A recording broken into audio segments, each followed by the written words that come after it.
Good afternoon and welcome to you all. My name is Ben Fritsch and I'm the co-chair of Student Lectureships. And I am Imani Latson, president of the Black Student Union. And together, we are here to host a truly historic event for Kenyon College.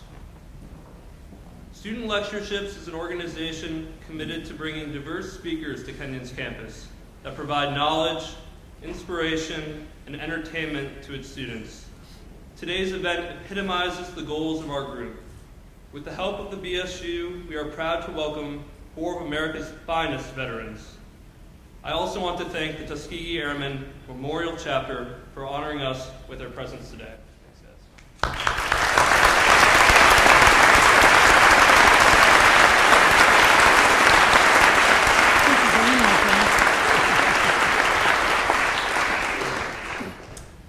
And as a representative of the organization whose mission is to give African Americans a voice on Kenyon's campus, it is more than appropriate to help bring some of the most important historical African American figures in U.S. history.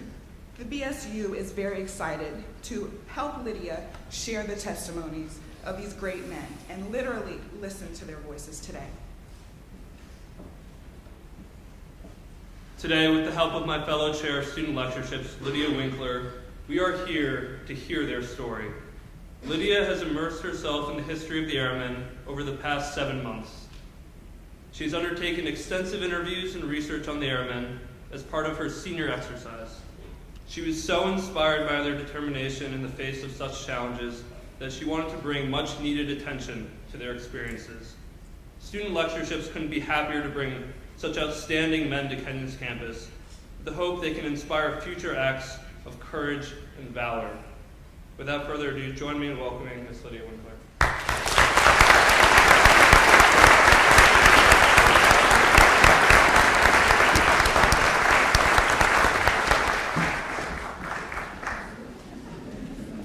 I know, he's tall. It's awkward when we stand next to each other. Thank you everyone so much for coming, and thank you everyone for watching. This is the first time we've had Student Lectureships events live streamed, so this is really exciting. In 1941, when the U.S. entered the Second World War, no one in the military dared to believe that a black man could successfully pilot an airplane in combat, much less do it as well or better than a white man. The German army, which enabled Adolf Hitler's Germany to conquer all of Europe, North Africa, and much of the Mideast, certainly didn't think so, and suffered the fatal consequence of this widespread presumption when they encountered the Tuskegee Airmen 2 years later. These African Americans, who initially were given inferior equipment and inferior planes, came to rule the skies over Europe, taking greater risks and scoring more kills than any other collection of men in the U.S. Army Air Corps. It was the Tuskegee Airmen who proved to be the best guardians of the white bomber pilots they were asked to protect. The request for protection came because the casualty rate with white escort pilots was so high before the Tuskegee Airmen were allowed to fly. So it may come as a surprise that by the war's end, these all-American heroes, whose skill and bravery would prove exceptional by any measure, and more than 150 years of American conflicts, faced as much discrimination at home as they did before they were allowed to pilot their planes. It was not until 6 decades later that their valor was recognized, and 350 Tuskegee Airmen and their widows received the highest honor Congress can give, the Congressional Gold Medal, joining George Washington, Ulysses S. Grant, and Andrew Jackson in the pantheon of great Americans. And that's where I enter the story as an American Studies major at Kenyon, embracing history, political science, and literature in a way that best reveals who we are and why we're here. The Tuskegee Airmen have a special place in history because their bravery was unprecedented, as it came unrequited on behalf of countrymen who actively discriminated against them. These men were so courageous that President Harry S. Truman said he was compelled to desegregate the U.S. Armed Forces in 1948. More recently, President Obama acknowledged his debt to the Tuskegee Airmen when he said in 2007, "My career in public service was made possible by the path heroes like the Tuskegee Airmen trailblazed." For me, the granddaughter of a World War II Army sergeant who survived Okinawa and Iwo Jima, and my great uncle who was an Army doctor in Europe, the most rewarding part of my pursuit of the Tuskegee Airmen is the engagement of people who have enabled me to bring this story to life. People like my colleague and my friend, Ben Fritsch, my advisors and professors, Peter Rupkoff, Alex Compton, Will Scott, and Ted Mason, and my coach, Scott Tilkey, who pushed me and inspired me while working with me. I wanted to write the story of people who could share with me how they lived one of the great events in American history. This is the culmination of my work in American studies. It's about people who are real and who I'm lucky to share the stage with and be graced with their presence. I remember a year ago when my parents called me raving about Leon Gray's play, Black Angels Over Tuskegee, which they had just seen. Red Tails, a movie about the Tuskegee Airmen, also was made recently. As I watched the film, I began to wonder why now? Why several decades later are these men suddenly getting recognition? Perhaps it was the first Black president who made it possible for our culture to embrace the country's first Black pilots. Whatever the case, I yearned to know them and find them. It was mid-September when I first began this adventure, which now comes full circle. I walked into Professor Mason's office, one of Kenyon's first African-American faculty members, and the son of a Tuskegee Airman. I sat with a blank notebook, hoping I could get in touch with his father. He then told me that his father was dead. I asked him if he knew any living airmen. He did not, and he encouraged me to find them and share their experience. I called the Tuskegee Airmen National Organization, and an email chain led me to the Tuskegee Airmen chapter, an hour's drive to Columbus. With this information, I investigated further and found the phone number of the president of the Tuskegee Airmen Memorial Chapter, Edward Morast, who is with us today. When I called him, he answered. 3 weeks later, on October 11th, we met at his home in Columbus. He took me to Applebee's, and as I ate my lunch listening to him, I was stunned, realizing I was sitting with a hero. When I asked if he would come to Kenyon to speak, he said yes, but I knew that is not all that I wanted. I wanted to learn more. I wanted to keep digging. I asked if he could help me find more members of the Ohio Memorial Chapter, and he said yes. He welcomed me into his home, and being on the tennis team here, I was amazed to see the mantle full of his tennis trophies decorating his fireplace. We talked about our love of the sport, and as I was about to leave, Ed said, "There's only one race, and that's the human race." I hugged him and knew that would not be the last time. From that point, I met with more airmen in their homes, each time leaving enriched but also perplexed. Each interview was emotional for them and me. Here I was learning history from the men who made it, while persuading them to relive their hardships their own country put them through. We talked a lot about race and class, and I asked, when did they fear most for their safety? Their worst moments were incidents of violence in the South while they served in the U.S. military. I still couldn't get over how these men were able to fight for a country that repeatedly rejected them. When I asked Sergeant Stanley Landrum why he and his fellow airmen persisted, he said, "We are Americans. This is our country." The loyalty and commitment in these words are hard to forget. Whatever is great in the American character, the airmen have it. Anyone can save anyone's life on any given day. I remember each of them telling me. The Tuskegee Airmen didn't have the option of messing up. To not succeed would have confirmed 2 centuries of the worst bigotry. That's why I can't stop thinking about Donald Elder, an original Tuskegee Airman who is also with us today. He said, "We couldn't fail because we wouldn't get another chance." I kept trying to imagine what it is like to be given a chance to do something that you aren't supposed to be able to do.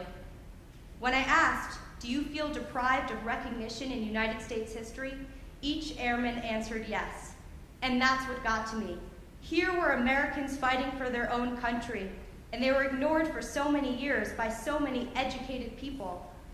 Then there is Master Sergeant Harold Wesley, who served 23 years and was a lonely gunner in the B-24s that needed protection. He will never forget the Tuskegee Airmen because he says, "I saw what they can do, I flew with them. They treat me like a brother, and I appreciate that to no end."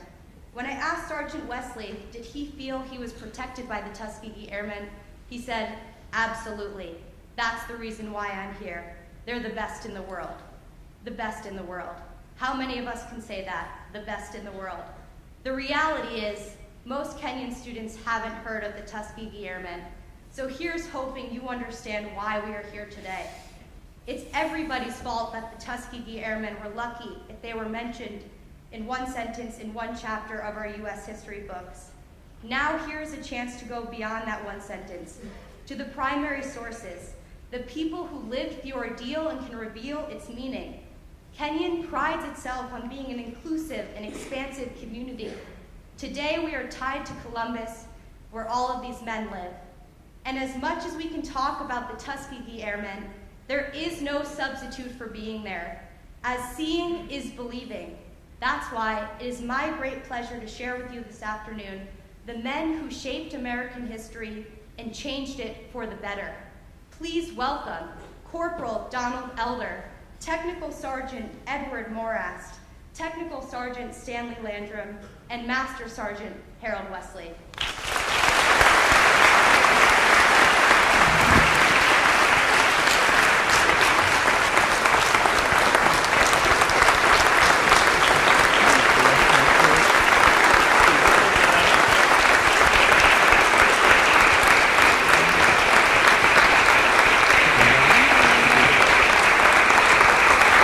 You did good, hon. You did good.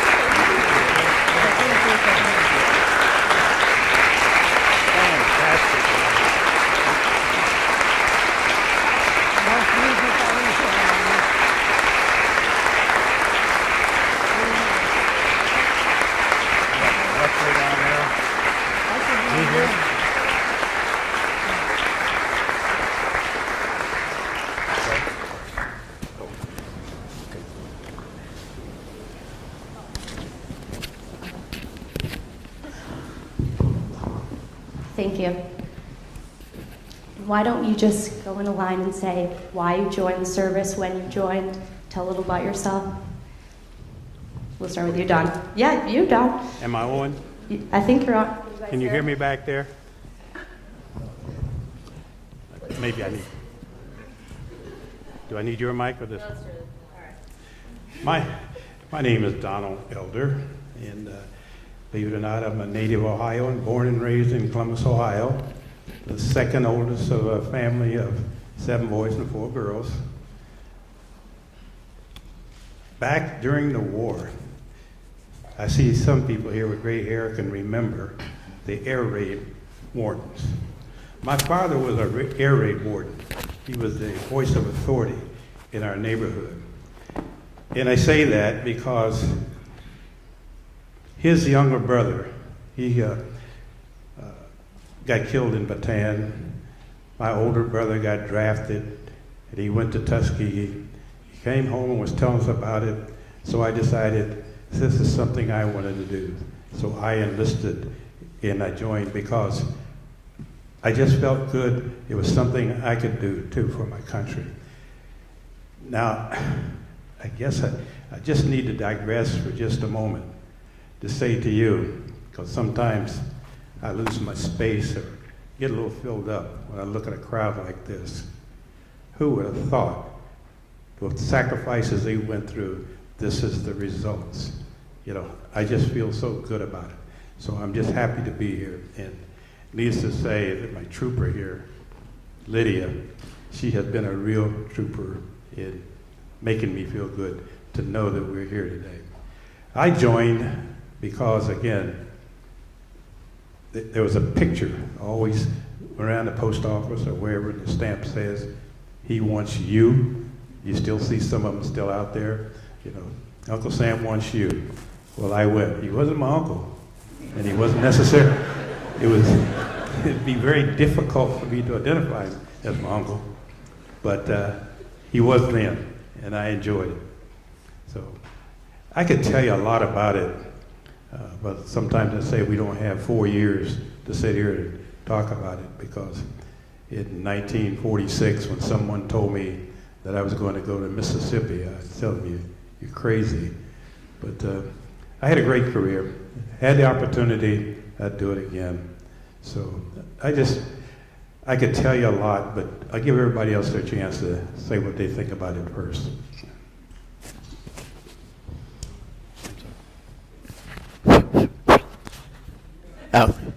Is that working? Yes. Okay, I'm Edward Morass, and I'm the young man that I'm the young man that Lee was talking about, as the president of Ohio Memorial Chapter. But before I get started, first of all, I'd like to say, on behalf of Tuskegee Airmen Incorporated and Ohio Memorial Chapter, we're delighted to be here because that's what we're about. We're about education. We give grants and scholarships to kids to further their education. And we're asking them to be kind of smart. We're asking them to have at least a 3.0 grade point average and major in something like science, math, English, something in aviation and engineering. And what the Ohio Memorial Chapter now is doing is that we're doing some lower education stuff. Because we're asking kids to be smart, we wasn't really doing anything to help them get smart. So we're going to start at a lower level and give grants to kids in the local area to further their education. And we do that by corporate donations as far as the local grants and things are for. So it's with support like the college here is giving us today, and some of the corporations around Columbus and other places in the city that we really exist and can help people. So once again, I thank you for that. Now, I went into the Air Force in 1956, and be honest with you, my sister and I both graduated from high school at the same time. So I knew that my mother and father weren't going to be able to send us both to college. So I decided, well, I'll go in the Air Force, spend 4 years, come out and go to college. But once I got in the Air Force, I found out there were a lot more opportunities in the Air Force than there was for a black man, particularly from the South. I'm from Alabama. There was more opportunities in the Air Force, so I made Air Force a career. And I spent most of it, I won't be able to talk about all the things that I did, but I spent most of my career in intelligence, Air Force intelligence. I spent my last 5 years at the Pentagon in aerospace intelligence. So that's just together a lot of information that you can't share with anybody. So, that to me was a great opportunity. And once I retired, I finished college, and I graduated in marketing. And I worked another 23 years for a local company in Ohio as a marketing person. And it's not a lot of difference between marketing and intelligence. It's not about information. So with that, I'm grateful for the opportunities that the Air Force offered, and I was grateful for the educational opportunities I had once I got out. Now I know that the education programs are not as full as they were when I went in, because you got 100% of your education paid for. And I know that's not the truth now, but it's still a good deal. If you want to continue your education in a branch of the military, it's a wonderful life. So with that, I'm going to pass that on to Stanley here and let him tell you a little about his career in the Air Force. Thanks, Ed. My name is Stan Landrum, and I joined the Air Force in 1959 after graduating from high school. Upon graduating from high school, before that I told my mother that I didn't have any college in me right now, but I wanted to join the United States Air Force and serve my country. I joined the Air Force on 1 May 1959, and I got out in 1984.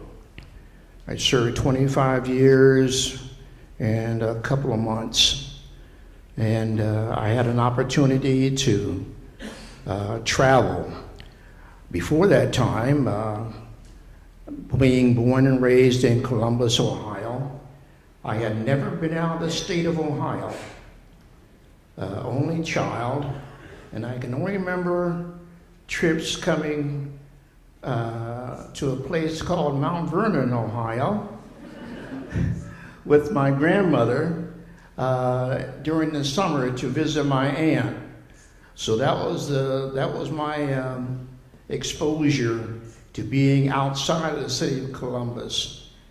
Upon joining the Air Force, I had an opportunity to travel and to really see the world. I went around the world 3 times by visiting countries like Japan, Korea, England, and Thailand twice, Philippines.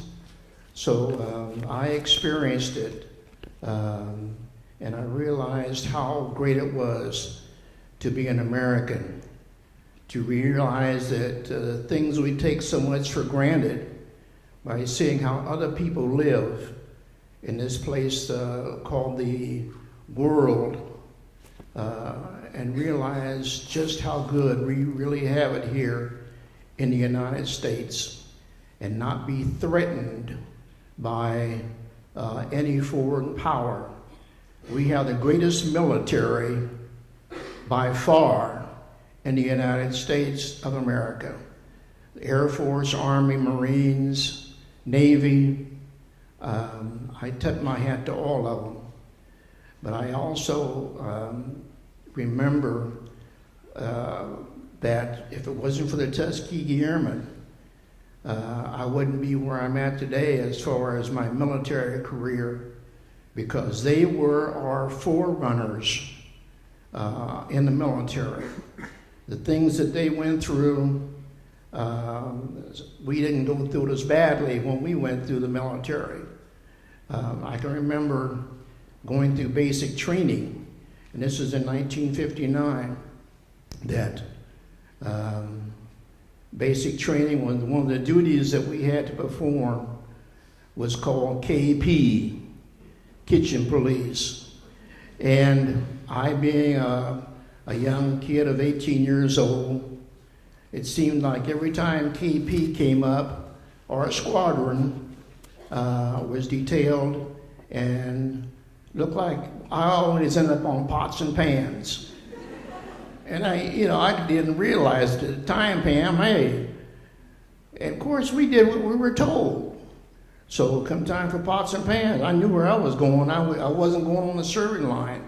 But that was that. It wasn't segregation, but what I knew was something called racism. But like I say, we were told, we did what we were told, and those were just some of the things that were still going on in the military.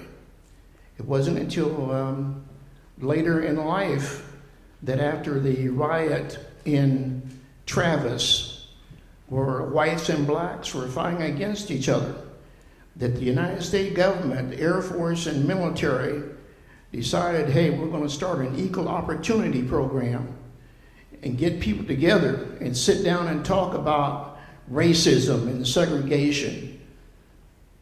Racism and segregation. Racism is alive and well today.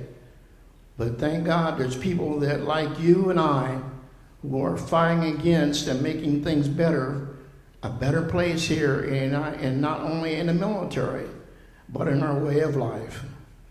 So I enjoyed my career. If I had to do over again, I'd do it.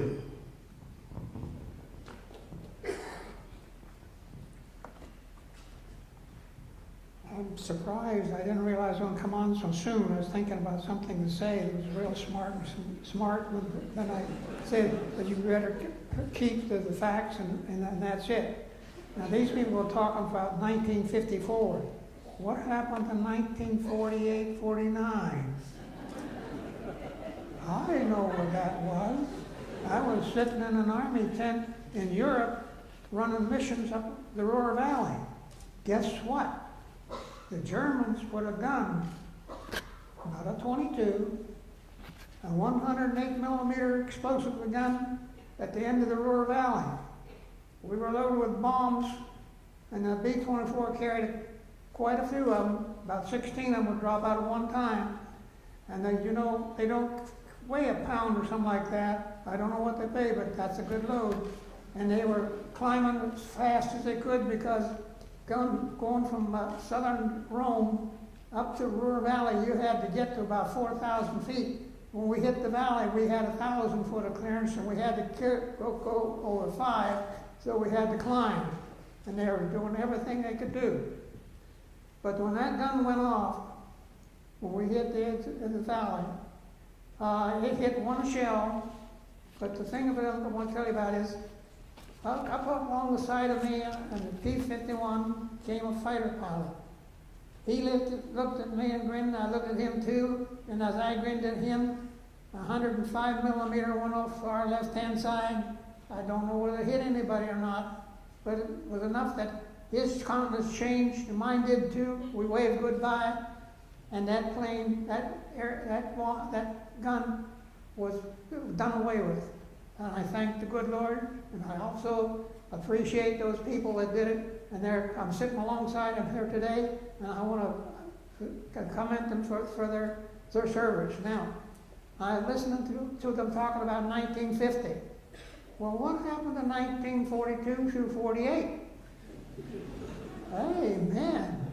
Anyhow, that's when I was in there, and I did the best I could do. And as far as I'm concerned, young people, put your best foot forward and don't let anybody tell you otherwise. Have a good day.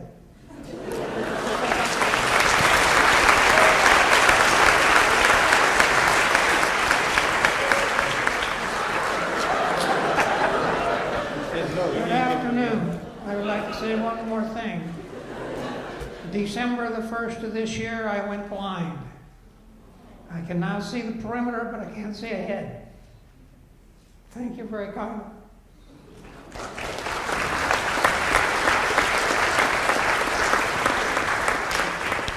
Thank you, Mr. Wesley, and Stan, and Ed, and Don, once again. And I know we've talked about this a lot, but just to share with the audience, can you explain more, or tell them in detail, what was it like to be an African American training in a segregated ward?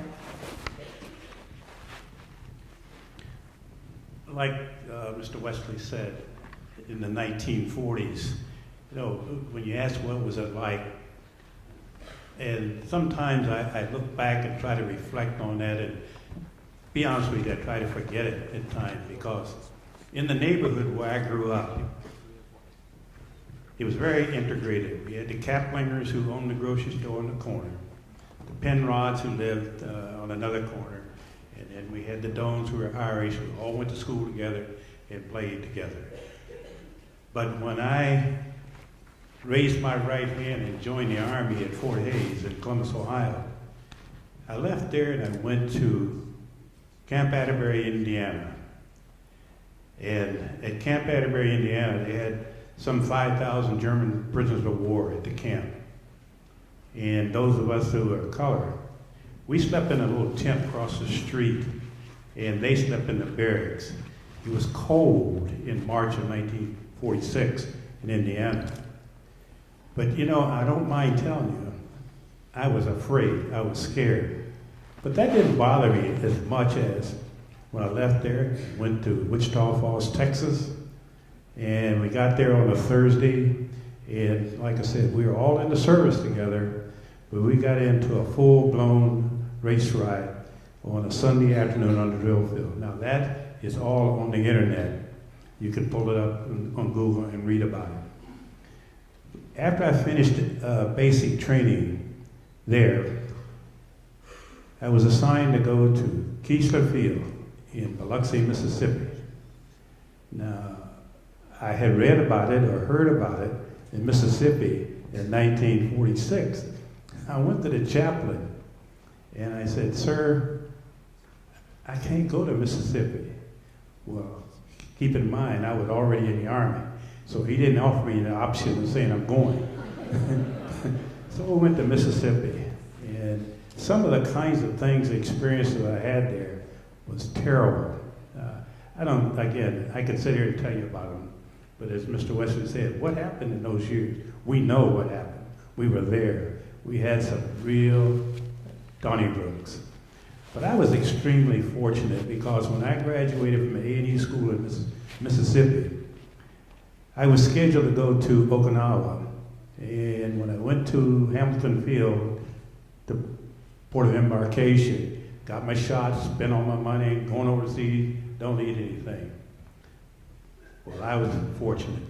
And I was turned around and sent to Lockburn Air Force Base to join up with the 99th Fighter Squadron.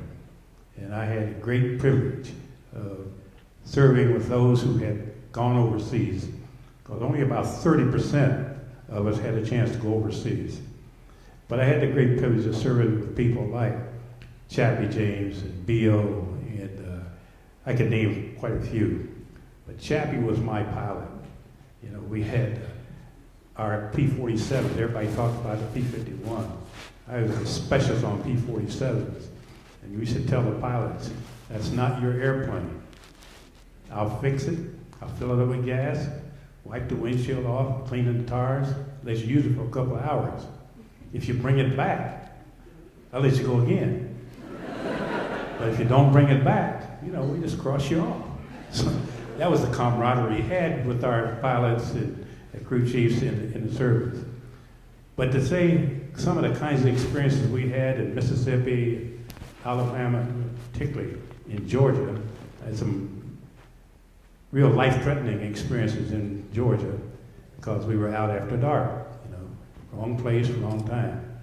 So it's just hard for me to sit here and tell you in a few minutes what it was really like, other than, you know, to sum it up in one word, it was hell, you know. But I enjoyed it, would do it again. But let me just, I don't want to forget to say one thing, because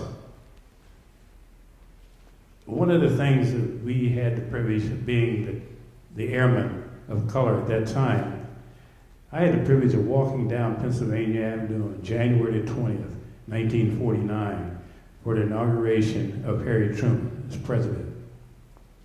But I think, again, one of the highlights of my career was, who would have thought 60 years later, for what we were going through then, who would have thought 60 years later that I would be sitting in as a guest of the President of the United States on January the 20th, 2009.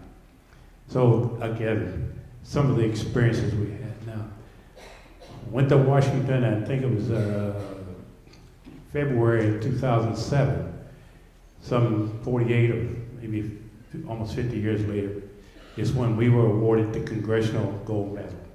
This is just a replica. There was about 300 of us there. But they gave each one of us a little medal. But when you go to Washington, go to the Smithsonian and look for the Congressional Gold Medal that's awarded to the Tuskegee Airmen, and it's in the Smithsonian. I would answer questions later if anybody has any.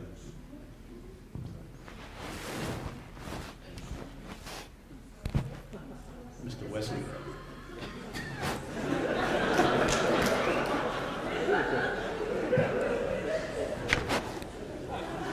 I'm sorry, I started to cry, so I thought I'd close it off. But I wanted to say one thing.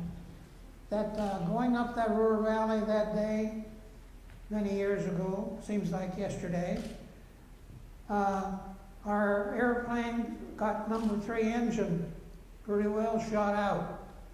Fact of the matter is, the ball turd gunner never came home from that mission.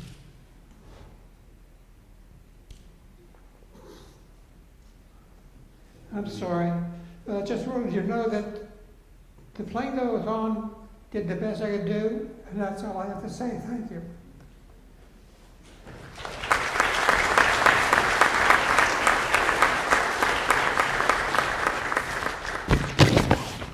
Well, I think we all know as Americans that part of American history had a lot of challenges in it.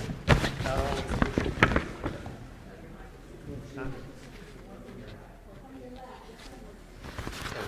Feedback.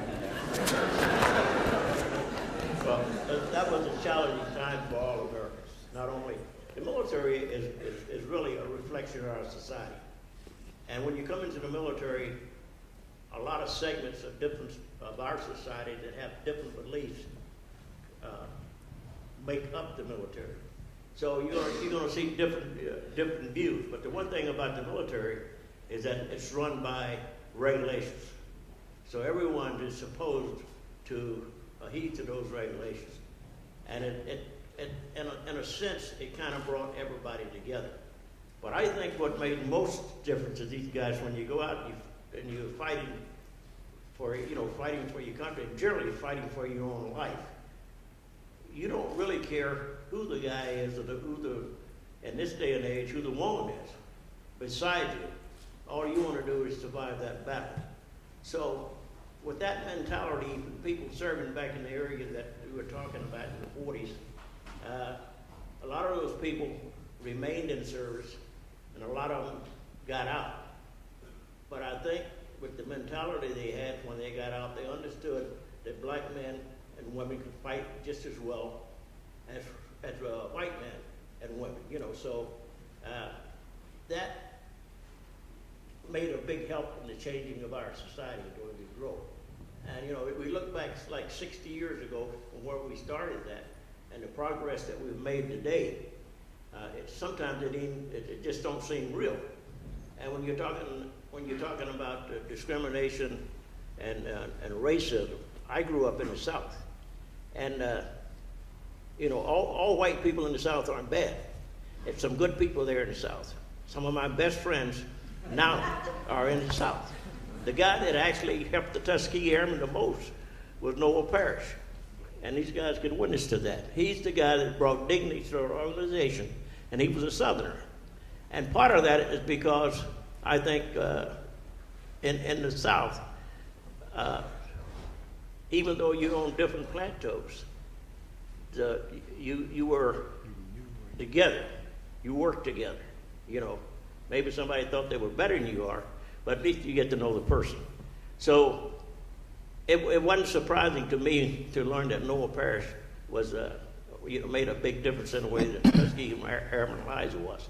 And when you notice the movie we just saw, there was a clip in there about him, and the guy that was talking about him was Lee Archer, and he has been credited for being the only ace of the Tuskegee Airmen, and that's what he was talking about. That the guy kept his word.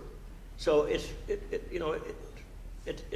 world is made up out of all kinds of peoples. So, and we're not going to all have the same beliefs. But I think as we go down this road of learning each other, because we're a country of immigrants, and everybody's going to bring some different culture with them. So as we begin to respect the culture of other people and understand the philosophy of Americanism, we're going to be in a greater country than we are today.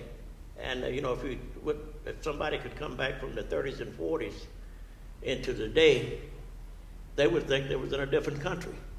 So, and it's things like we're doing today, like Lydia. I think she's a great young lady. I spent a lot of time talking to her, and she's, her beliefs are the kind of things that move our country forward. So, and I'm sure some other kids in here the same way. And the thing that I want to make out is that the guys in the movie, when you saw them there, they were kids too. They were kids from like 18, 22, 23. And that's the same age a lot of you guys are. So what you can do with your lives once you leave here is going to have a great influence on what our society is going to look our community is going to look like, and what our nation is going to look like. So I encourage you all to continue to do the things that you're doing because it's not only for yourself, it's for your country. And I hope I live to see some of you guys become presidents and senators and congressmen, and I can live a peaceful, easy life knowing that the country's in good hands.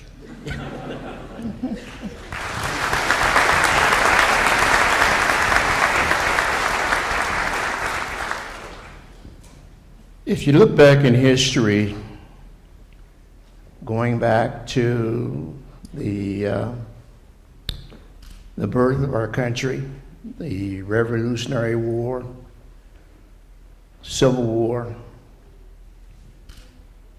WW1, WW2, there has always been a black man or woman in those wars.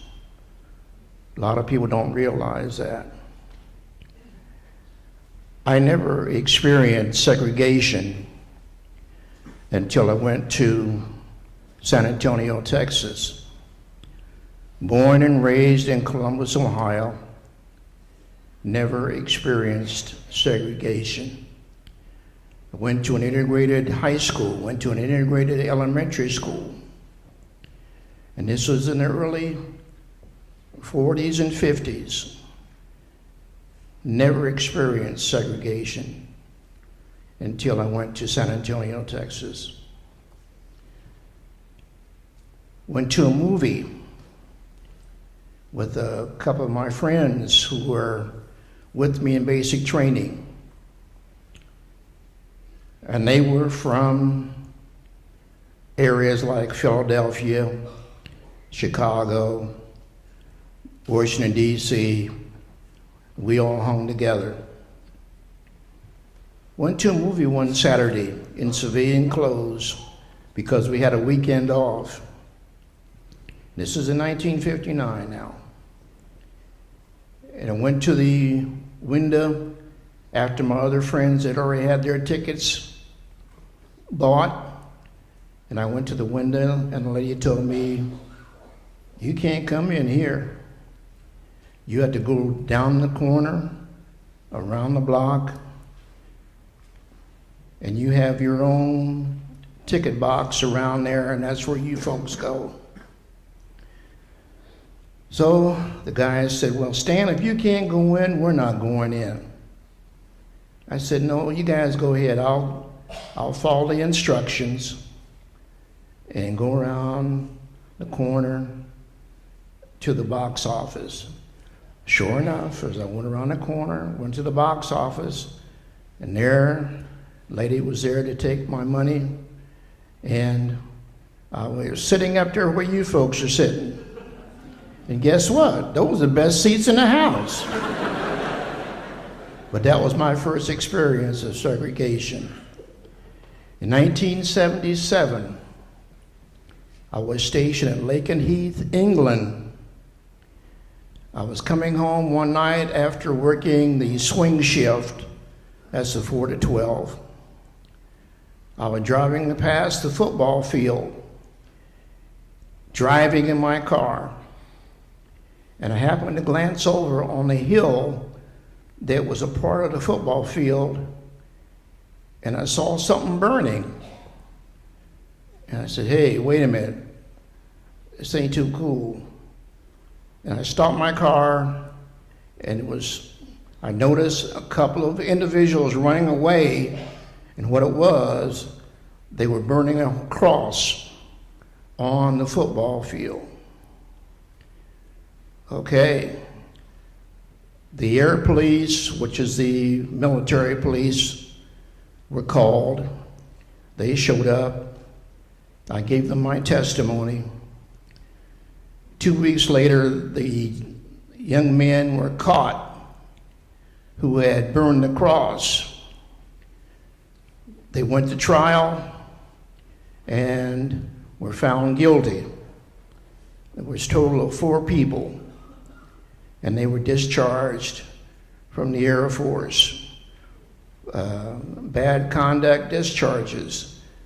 2 gentlemen who actually did the burning went to prison. So we found out that the racism did exist on that base, and the military again stepped in to make things better. It's a completely different story now, because we see how far we've come. We've got a long way to go, but people thinking in the right direction will make this work for everybody, not just for my daughter and my granddaughter or my son and grandson, but for your children. This is a new day, a new generation, and we encourage the Tuskegee Airmen, encourage those who are in high school to go further and get their education. That's what we push. As our president talked about, our scholarship program. Hey, if we have an opportunity to come out and talk to young people and share our experiences with them, to let them know that, hey, the world is not all bad, and a lot of good folks in this nation right now. I don't know. Come here.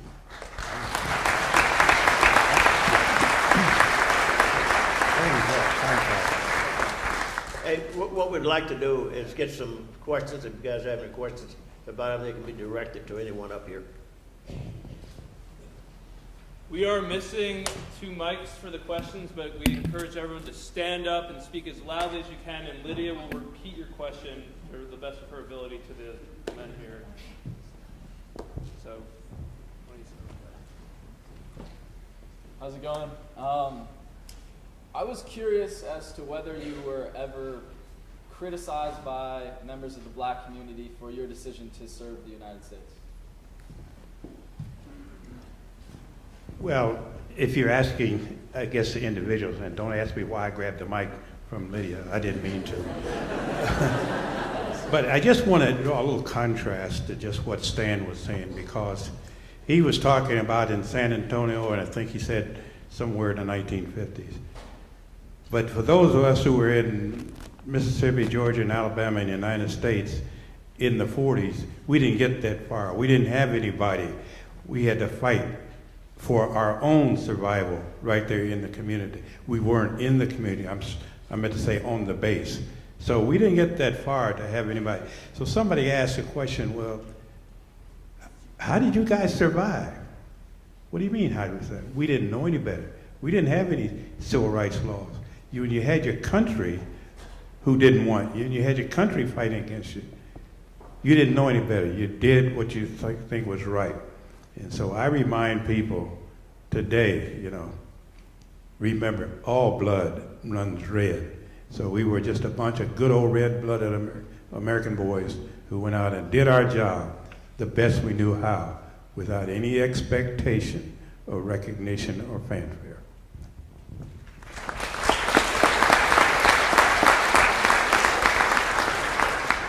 Okay, to answer your question, have you ever been criticized by black people?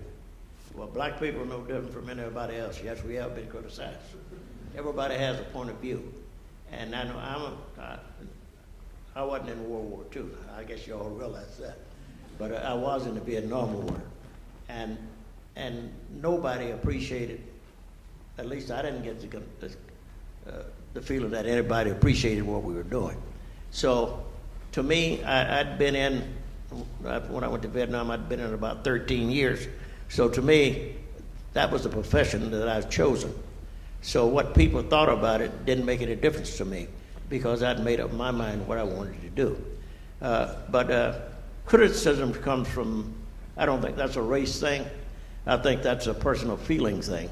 And that's one of the reasons men fight and die and women fight and die, so that you have that right to feel and express your feelings. And believe me, this is one of the few countries in the world that you're able to do that. Any other questions? Hi. First of all, I'd just like to thank you so much. I know a big mission of your chapter is to educate, and I think the fact that you were able to come here was really furthering that mission, and I really learned a lot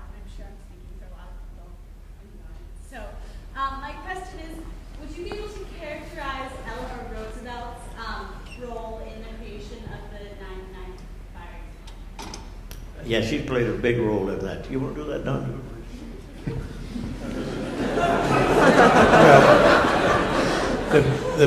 The thing that Eleanor Roosevelt, and I'm sure some of you probably read it in the history books, but most of it's not there. But Eleanor Roosevelt came to Tuskegee, and she asked the question because she was on a different kind of mission. But she asked the question, you guys know how to fly airplanes? And C. Alfred Anderson, who had been a civilian pilot in Tuskegee, Alabama before the time, he said, sure, you want to take a ride? Well, she said, yes, I want to take a ride.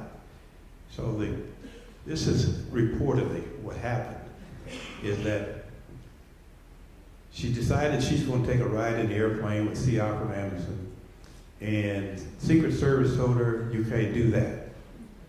Well, they got on the phone and they called back to Franklin Delano Roosevelt and said, hey, she wants to fly in the airplane. She can't do that. And he said, wait a minute. He said, she's my wife. I can't tell her what to do. What makes you think you guys? So she took the ride, and she was satisfied, and she went back to Washington and championed the fact that, we didn't have tails. We weren't ignorant. We knew how to fly an airplane.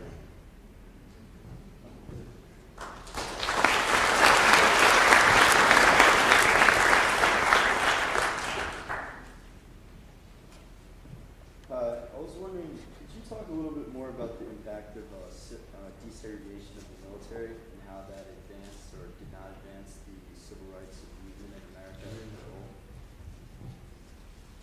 I think, can you repeat that, Gabriel? Sorry. What impact did desegregation of the military have on the advancement of the civil rights movement in America as a whole? What impact did desegregation of the military have on the advancement of the civil rights movement as a whole? Again, I think the impact was, it was shown that given the opportunity, we could do what anybody else could do. So I think that was the greatest impact. And again, like I said, many of us had, some had college education, some of us didn't, but whatever we did, keep in mind, there was some 19,000 of us in the service that was segregated. It wasn't just a few pilots. We had doctors, lawyers, cooks, truck drivers, and everything. But we did what it took to win the war against the Germans. So the impact you'd say we had was doing our job well.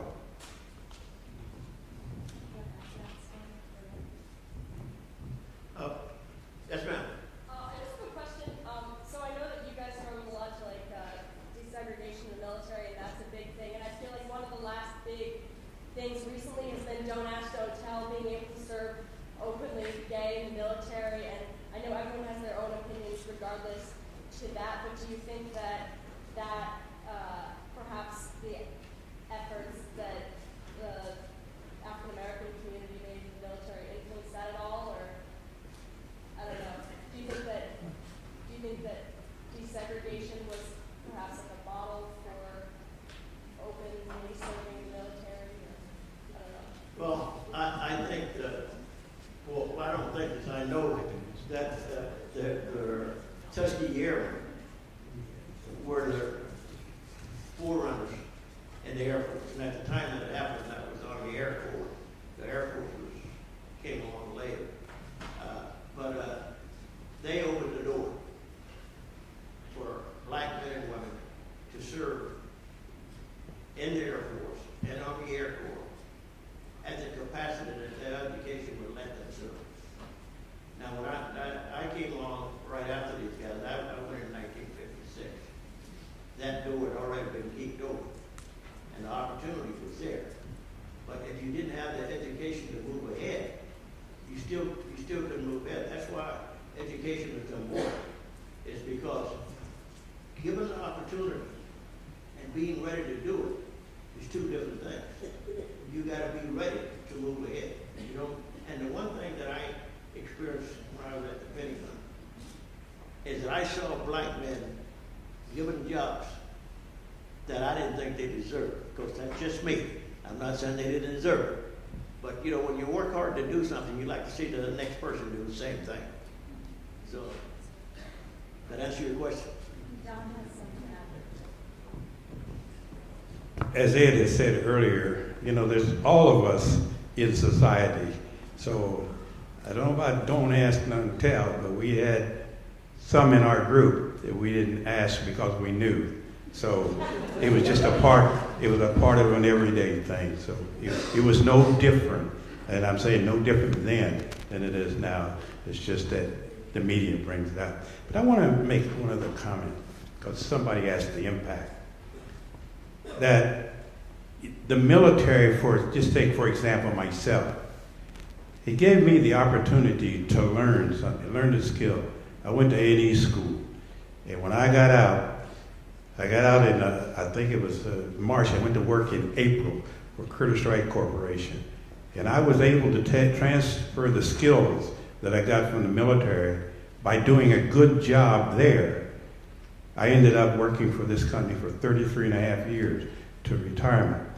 Now that was one of the benefits that I had of being assigned with the 99th and the 332nd Fighter Group under B.O. Davis Jr. But just think about that. How long did it take for you to see a black pilot flying an airplane? You know, these guys have been over there fighting a war. We had guys like Bob Ashby, who applied for Frontier Airlines. It took him 10 years to even get into training flight. You know, the classic example, if you go on Google and read a little bit about the Friedman Field incident, when the black pilots came back from overseas, went to Friedman Field to go into the officers club. They were listed as trainees. You know, the chaplains and doctors and everybody else could go in there, but they couldn't go because they were just pilots, trainees. So the skills that we learned back during then had a great impact on being able to transfer or transition it into the corporate America. Oh, sorry. One other thing I'd like to bring up is that when the Tuskegee Airmen came back from overseas, they were eventually stationed at Lockport. That's right outside of Columbus there. And that was the last base that they served at. So what we're doing now, we're trying to get an education center built out there on the Lockport to preserve that history that they have there, and also to reach out in the community to give more education opportunity. So if you know anybody out there that's willing to support us, I want to go and look at some of the things that we're doing. You go to Tuskegee Airmen, OMC.com, and there's a lot of information out there that you can find out about this chapter, the Wild Memorial chapter. Ben has somebody. Ben has a question. Thank you so much for being here. A little louder. Okay. I was just wondering what specific challenges did the Tuskegee Airmen face that were different from other Air Corps units? What specific challenges did the Tuskegee Airmen face that were different from other Air Corps units?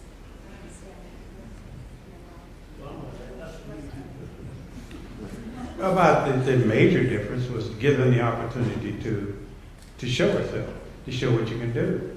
I hope that I'm relating to your question.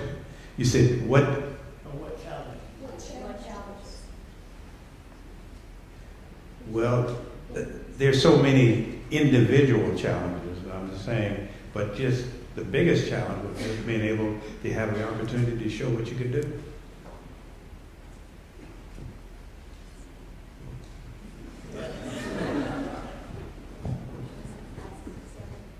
This is for Ed. The information says that you were stationed at Lockport in '63, Yes. and so was I. What organization were you in? You know, I think that's been so long ago. They had the 301st Air Recruiting Wing, and I think it was the 342nd Bomber Wing. You was part of the And B-47. I was in combat ops there, yeah. B-47 group. The B-47s, and basically what I did, I can say what I did. I recovered air crews when they came back from making the, the practice bus runs. I was stationed there too. Yeah. None of that stuff is out there now, Yeah, I know, it's all gone. Yeah, that was.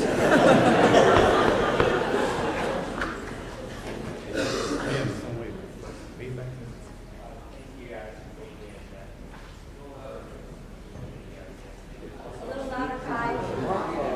What is one piece of wisdom you can pass down to not only African American, but of all young women of today's generation? One piece of wisdom? Yeah. I'll ask you the question because it's something I like to ask, particularly young people as yourself. What do you plan to do for the rest of your life? I used to ask the kids, how many of you plan to live to be 65? And I hope you plan to live to be 65. But the best piece of wisdom I have for you is decision making. Now's the time. Get the foundation, get your education, be prepared. The late Whitney Young said something, one of the most profound statements I have ever heard. And it was the last thing I heard him say because he drowned in 1970. But he said, it's better to be prepared and not wanted than to be wanted and not prepared. So the best thing I can say to youth today is stay in school, get your education, be prepared. So when the time comes and it's your chance to be a Tuskegee Airman, you're ready.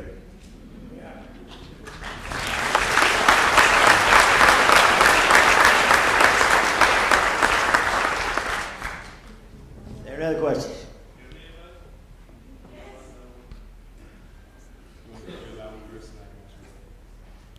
You got the floor. Okay, so what was your source of strength when you were going through some of the things that you discussed today, as well as what you weren't really willing to discuss? How were you able to transition out of the military? How did you pass that along to other people? He asked the question, what was our source of strength? How were we able to pass it along? Is that what you said? And I guess, again, just knowing from your experiences, being positive and going forward, you said, I can do that. I ask, sometimes I say to them,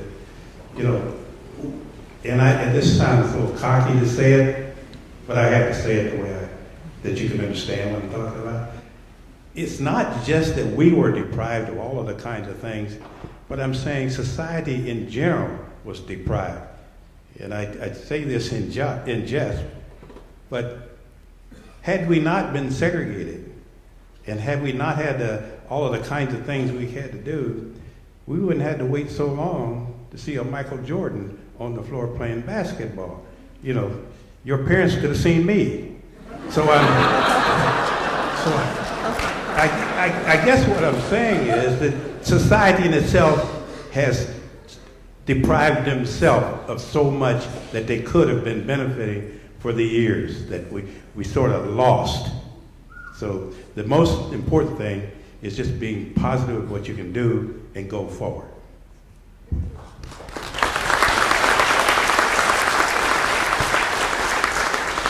I'd like to add a little something to that. Your source of strength comes from your background. It comes from your parents. It comes from your teachers. It comes to the people that you associate in your daily lives. And that's what you go back to when you're in a really tight place. And in most cases, that means someone going to see a priest, someone going to see the pastor, and all of this stuff is available in all branches of the service. And it was available in the Air Force, and it was available to the Tuskegee Airmen. And one of the things I found out not too long ago was that the first black 4-star general was a chaplain. So he set a fine example of what you can do. So I think you have to look at your inner strength. I think the people that plays a part in your daily lives is going to have a profound impact on you. And you may stray away from some of those things at sometimes, but when you get in a tight spot, that's where you're going to end up at.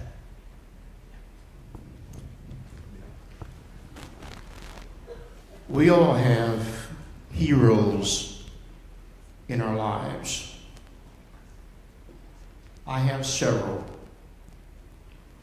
The top of the pole would be my God.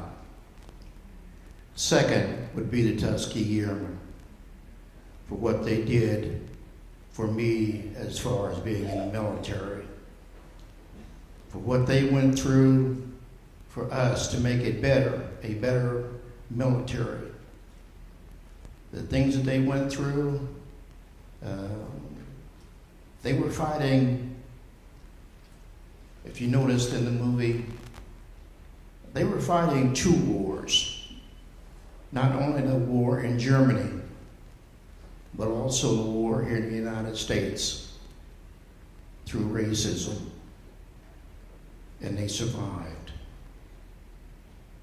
They were able to survive. And to prove, first of all, that they could fly an airplane, and they could also fly it the best that they could. And they were proving that all they wanted to do was fight for their country, the United States of America, and prove that they wanted to be an American. And they were Americans that we will never forget. And it's up to us, sitting up here, and for those that accompanied us from Columbus, to carry on that dream, that heritage that was left to us for the Tuskegee Airmen, and to let people know who they were. Just over the last couple of years, people just started hearing about the Tuskegee Airmen. How many of you saw Red Tails, the movie? Not too many. But if you get a chance to see it, check it out. And you find out more about who those pilots were. They weren't us. They were actors, but they were advised by the members of Tuskegee Airmen.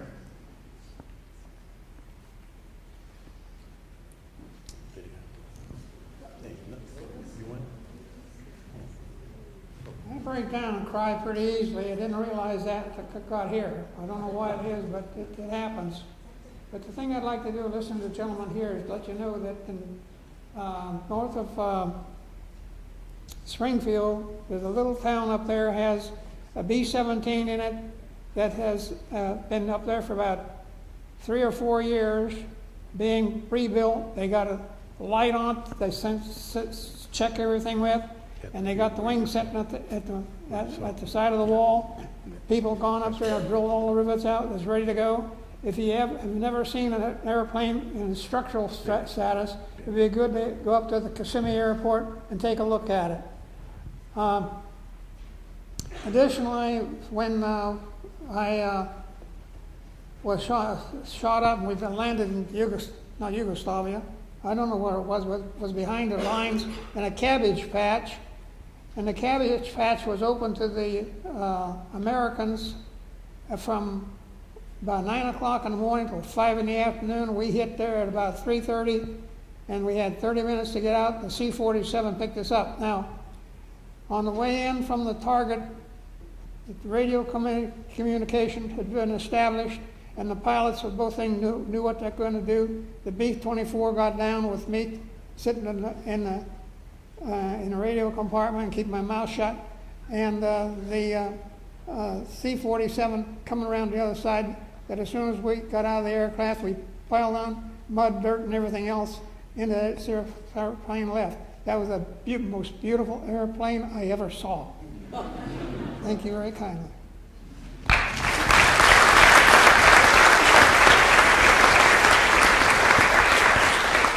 On behalf of student lectureships, I want to personally thank the 4 of you for joining us today, and let's give a hand for the Tuskegee Airmen.